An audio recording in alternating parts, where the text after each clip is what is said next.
Greetings, one and all, to the most cursed, most cringiest corner of the internet. A YouTube channel content creator actively alienating everyone in both the analog and digital world. Well, welcome and good evening, wonderful dice of all alignments. I am Lunar D8. This is Let's Play Higurashi When They Cry.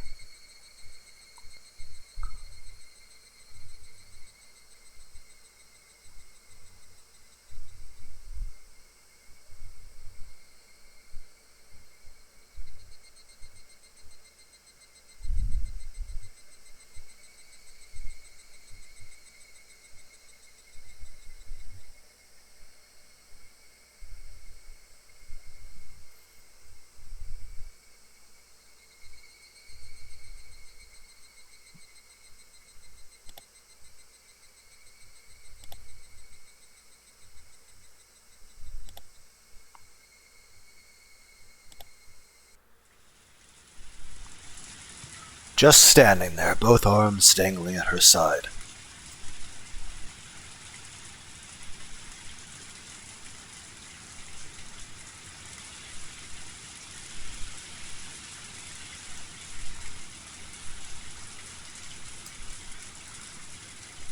In one hand was a stack of boxes wrapped in cloth.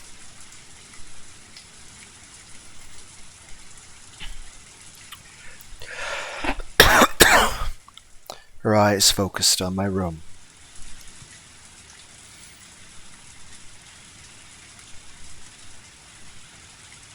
By the way, a little bit of a spoiler. There is a scene in the anime where there's a what-if universe where if he let her in, and then while he's sitting on the couch watching some TV, she opens up those boxes, most of which had no food at all, and were things like hand saws and various other implements of, well,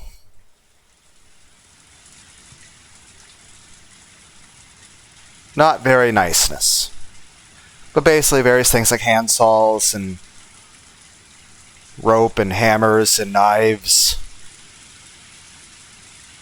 and many very dangerous things. At which point the rest of that episode contains her running at him with because he actually catches her opening the boxes because she thought he'd stay on the TV longer, and well, she then rushes at him with the knife, stabs him, and then they stab each other, and he hits her with an alarm clock over and over until they're both basically dead. More spoilers, he manages to survive, he's in the hospital, being treated of his injuries, at which point she runs in with a knife and stabs him to death the rest of the way in the hospital. So I'm just saying, in the alternate what-if universe, there was an episode made hey, what if we did let her in? She stabs him to death. The end.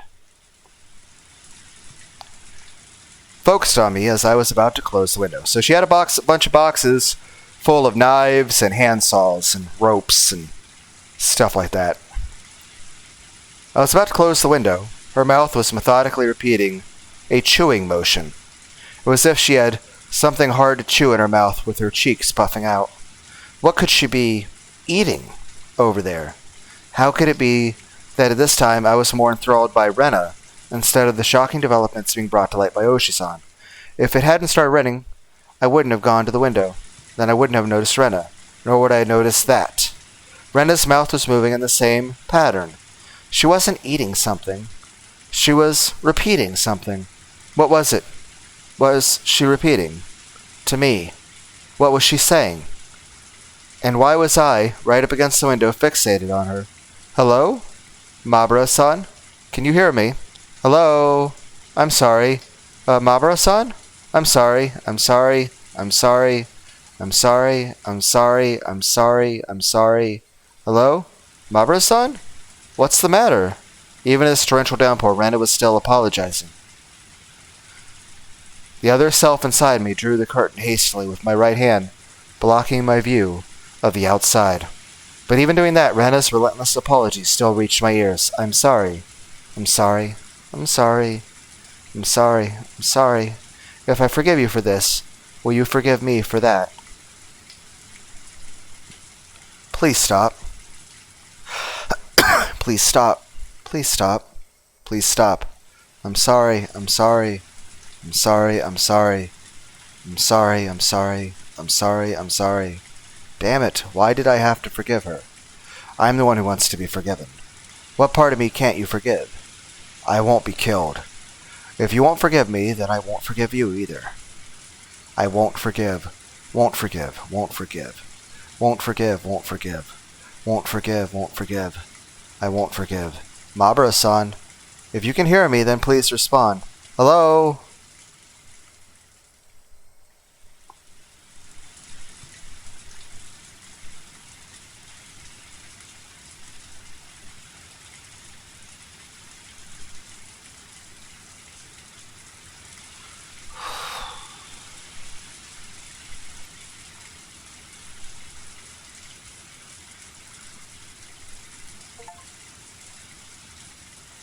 Raining on deaf ears. Rain of apologies.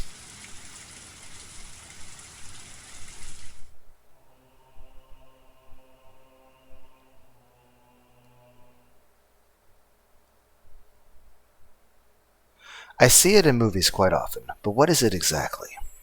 Multiple personalities are thought to be escapism. Multiple personality disorder is a form of escape.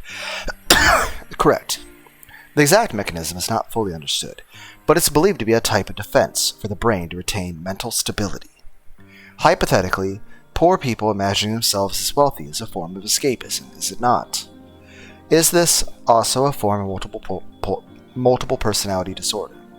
I wouldn't go that far, but broadly speaking, one could infer that. It's something that occurs in all of us. Does a split personality occur when one cannot tell which is reality and which is the escape? That's difficult to say. There are some who agree with that and some who disagree. There is no consensus. Then, is the occurrence of multiple personalities still an unknown phenomenon? Something not fully comprehended in the psychiatric field? Unfortunately, that is the current state of things. We can only put our hope in the future research. Either that or like demonic possession, or maybe like aliens are possessing people, or I don't know. Maybe you had something really odd from Taco Bell. That new... We ever got a new Taco Bell sauce? Probably what it would be. Everyone's like, focus on game. But it's sort of cool having a split personality. What kind of people get split personalities? Recent studies find that those who develop it, or rather those who are more susceptible to developing it, may be genetically predisposed or may have an abnormal mental development. Some say that childhood abuse increases the chances. Speaking of which, Person A here experienced abuse as a child, didn't he? How sad. Person A has 7 different personalities. His name is Sensui. Let's watch a video of him. Right after these commercials.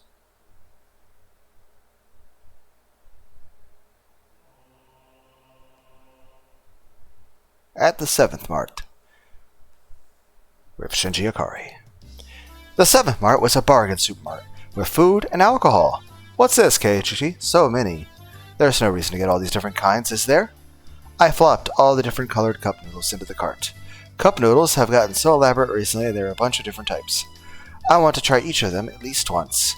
I knew it was pretty selfish of me, but I thought I'd at least give it a try. Keiichi, buy them in the big case, it's cheaper. Dad faltered. Well, I had a feeling it'd end up like this. Dad knew there was no point in him butting in. But then I'd only get to eat one kind. I'd get bored with it. I was resisting as a formality. I had already given up inside and wasn't sure which case of noodles to get. If you can't pick, then Mommy will pick for you.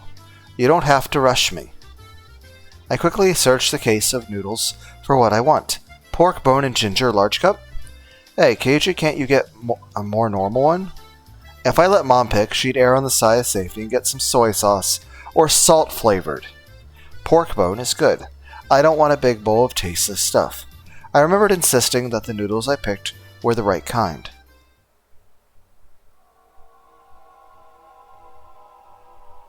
In this frozen memory and time, this encapsulated world, I didn't have the power to look around my surroundings.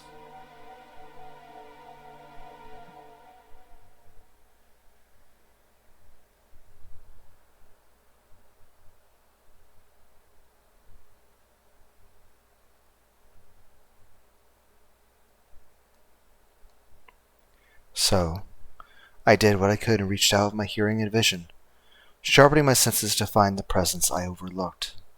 No matter how much I searched through my field of vision, I couldn't see Rena while she was behind us. I rewound the situation, searching, but of course I couldn't find her. Then, while she's spying at me from my blind spot, I go through the sound and presences again, looking. I could sense the other customers. They were all mixed about, moving as they please. There was nobody looking over this way, and no one trying to get behind me. Not here. Couldn't be here. Probably wasn't here. I would definitely notice if somebody was right behind me, even when I wasn't on my guard. And even then, my parents would have noticed, wouldn't they? I smiled wryly at the thought of using a vague word like probably, right before contradicting it with definitely. Then, I paused my mental replay as a chill ran down my spine. There was definitely a presence like a shadow behind me. That was a terror like any other, unlike any other. If a presence really had manifested behind me, I would definitely have turned around to check for it. But the world had moved on, and there was no way for me to turn around. While carrying that frightening shadow on my back, I was gleefully running around the store searching for a case of noodles, running through the instant noodles section, bad-mouthing my mom. But there was that presence constantly at my back, sticking to me like a shadow. No way to see what it was. Realizing it now after the fact was horrifying and repulsive. In that moment of time, I was running around gleefully, carrying that cardboard box. Tip, tap.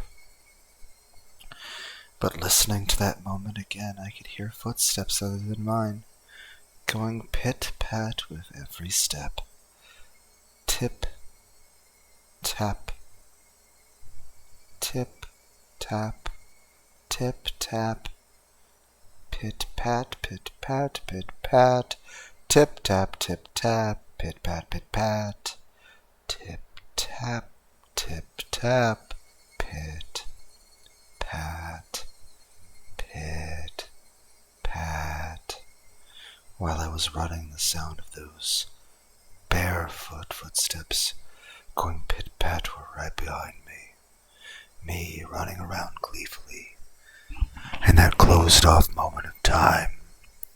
But I didn't hear it. No, I heard it.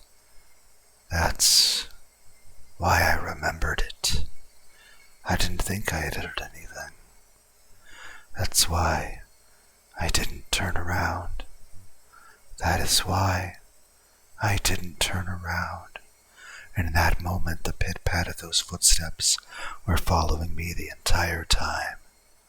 I couldn't run faster and escape. I couldn't run any faster than I had ran at that time. I couldn't turn around. I hadn't turned around before, not once.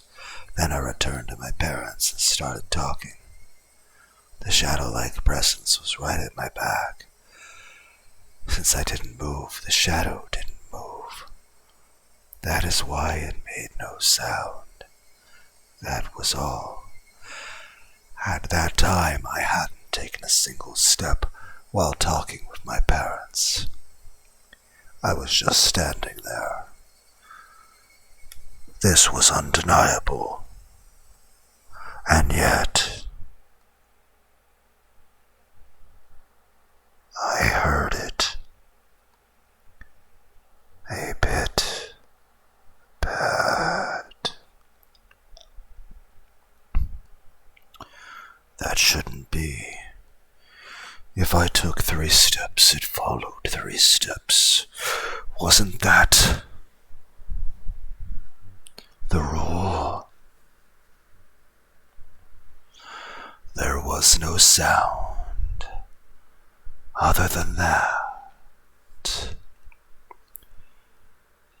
At the time, the entire world had gone dark. A sudden darkness. It was the end of my reflective journey. I was tired. I wanted to end it. Someone turn on the light. Except my body couldn't move. As if I was sewn into that moment in time. Pit, pat. My past self, hair stood on end. That's impossible. Now that's just breaking the rules. I haven't moved, so you shouldn't be moving either. I couldn't move, so you shouldn't be able to move either. Follow the rules. Pit-pat. Yet that sound echoed in the darkness once again. The hair on my back of my neck pricked up on end. It was so close that it was hard to tell whether it was touching the hair or not. Why couldn't I move? Like how the presence was moving behind me. I quickly realized I could move. It's just that I was scared and didn't want to. But now was the only time I could turn around. It was something unforgivable in this moment in time. But I needed to turn around immediately, as if my entire body was trying to force me to stop. It began to administer a pain like a needle being stuck into my every pore.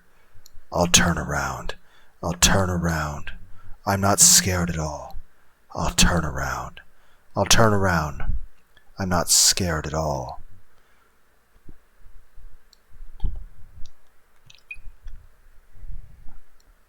A scream I was unable to vocalize. Roar.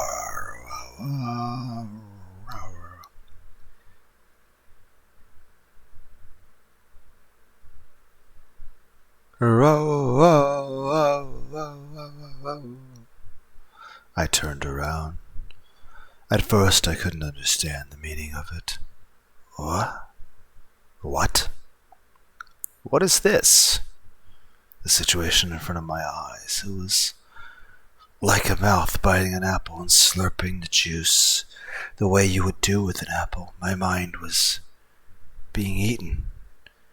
It began to munch down, slurping the juices because it was like an apple, meaning what was in front of me was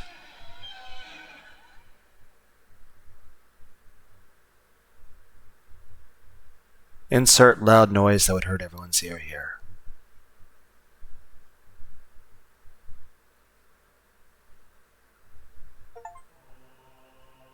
Detective Onokushi. Read all the tips in Onokushi.